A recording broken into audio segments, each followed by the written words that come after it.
कि देश की पहली सुपर लग्जरी ट्रेन तेजस की जो तस्वीरें आज हमारे पास आई हैं, उन्होंने भारतीय लोगों के चरित्र पर गंभीर सवाल उठा दिए हैं। आपको जानकर बहुत दुख होगा कि तेजस एक्सप्रेस के पहले ही सफर में लोगों ने ट्रेन से कई हेडफोन्स चुरा लिए। तेजस एक्सप्रेस में यात्रियों की सुविधा के लिए लगाई गई एलसीडी स्क्रीन्स को लोग उखाड़कर अपने साथ ले गए। कई एलसीडी स्क्रीन्स को यात्रियों ने खरोंच कर नुकसान पहुंचाने की भी कोशिश की। हमें कभी समझ में नहीं आया कि नुकसान पहुंचाने से यात्रियों का अपना फायदा क्या होगा। और हवाई जहाज की तर्ज पर बनाए गए वैक्यूम टॉयलेट्स को भी यात्रियों ने गंदा कर दिया।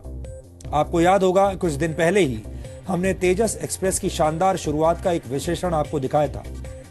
उस रिपोर्ट में हमने ये बात कही थी कि इस ट्रेन को साफ सुथरा और सुरक्षित रखने की जिम्मेदारी रेल यात्रियों की है, लेकिन हमें आज बेहद अफसोस है कि यात्रियों ने इस बात का कोई ख्याल नहीं रखा।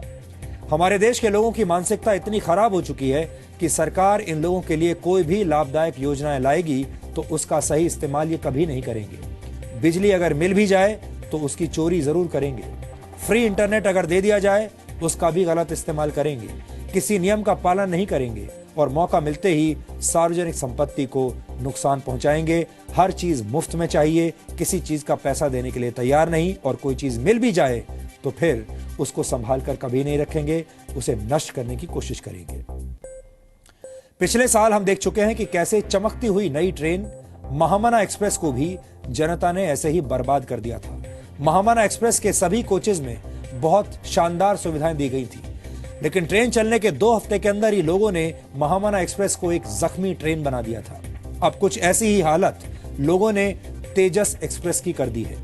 तेजस एक्सप्रेस की ऐसी तस्वीर पर आज पूरा देश फिर से शर्मिंदा है, और इसी शर्मिंदगी के साथ एक सवाल भी खड़ा होता है, वो ये कि लोगों को सुविधाएं तो चाहिए, लेकिन खुद के अंदर जो बुरी आदतें छिपी हुई हैं उन्हें बदलने के लिए कोई तैयार नहीं।